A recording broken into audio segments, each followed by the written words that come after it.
हजरत मखदूम साबिर रह शून्य की उंगली शमा की तरह रोशन हो गई। एक दिन आसमान पर बादल छाए हुए थे, सूरज डूब चुका था, रात का अंधेरा फैलने लगा था।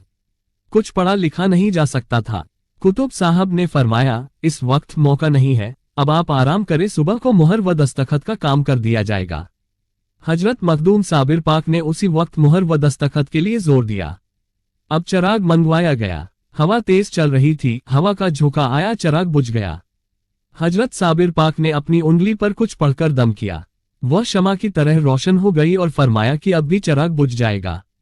हजरत शेख ने आपकी इस हरकत और गुस्से पर बहुत कुछ सोच समझकर कहा, अभी रोशनी कम है। साबिर पाक ने फिर उंगली पर दम किया तो फिर शमा की तरह रोशन हो गई। शेख साहब ने सोचा कि जब इनके गुस्से और तुनुक मिजाजी का ये हाल है तो दिल्ली की सुतूबियत क्या करेंगे, 2-4 दिन में जलाकर राख कर देंगे और दिल्ली तबाह व बर्बाद हो जाएगी।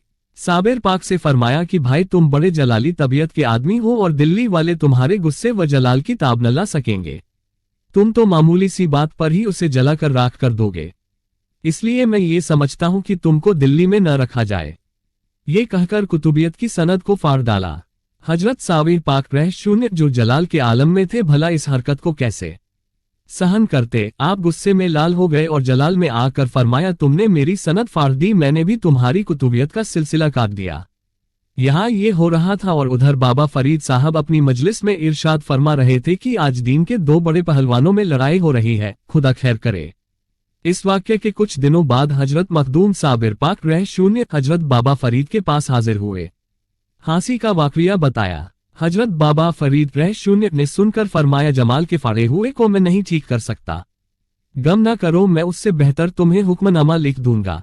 हजरत बाबा फरीद ने फरमाया कि जब जमाल ने तुम्हारा कुतुबियत नामा फाड़ा तो तुमने अपनी जबान से कुछ कहा तो नहीं। हजरत मखदूम साबिर पाक रह शून्य ने अर्ज किया कि मैंने जलाल में आकर यह कह दिया कि तुमने मेरे फरमान को फाड़ा, मैंने तुम्हारा सिलसिला काट दिया।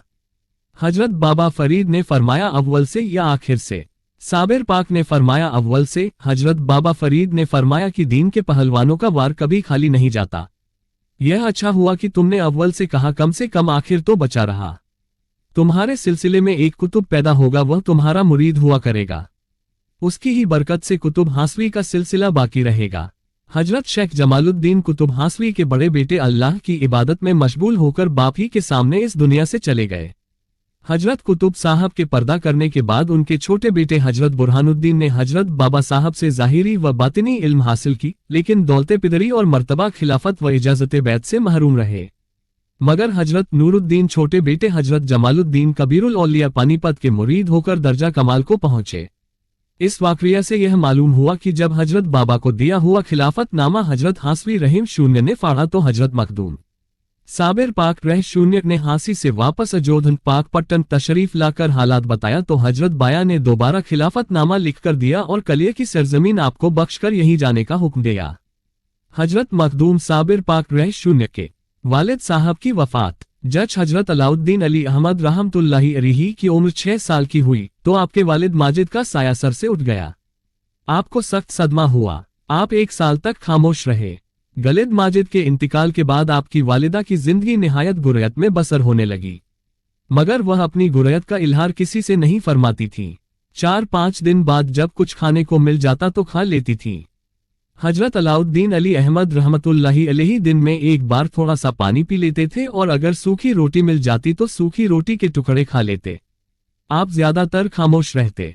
अलाउद्दीन अली अहमद पूरी रात इबादत में गुजार देते, खुदा की मोहब्बत में खोए रहते थे। जिस कमरे में आप इनादत करने उसमें से कभी कभी ये आवाज आती थी कि मैं जहूरुल्लाह हूँ।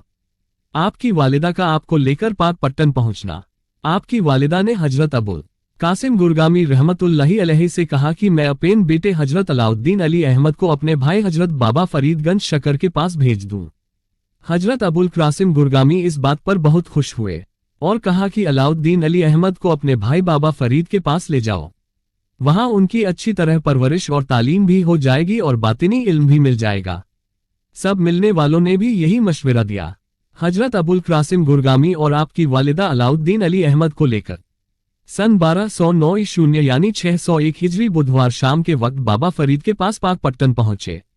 हजरत मखदूम साबिर पाक रह शून्य की पाक पट्टन में पहली करामात। उस समय आपकी उम्र 11 वर्ष की थी जब अलाउद्दीन अली अहमद की वालिदा ने अलाउद्दीन अली अहमद को बाबा फरीद की गोद में दिया। उस वक्त अलाउद्दीन अली अहमद पर एक अजीब कैफियत तारी थी। आपने अपने मायूं जान हजरत बाबा फरीद से कहा कि आज से 3 साल बाद मेरे दादा का इंतकाल हो जाएगा। बाबा फरीद ने फरमाया, बेटे तुम यहाँ हो और तुम्हारे दादा बगदाद में हैं।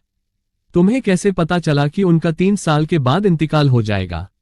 अलाउद्दीन अली अहमद ने फरमाया, मैंने अभी अपने दिल की ओर देखा तो वालिद का चेहरा सामने आ गया और दाएं हाथ की 3 उंगलियां मेरी ओर उठाईं जो मौत की निशानी है।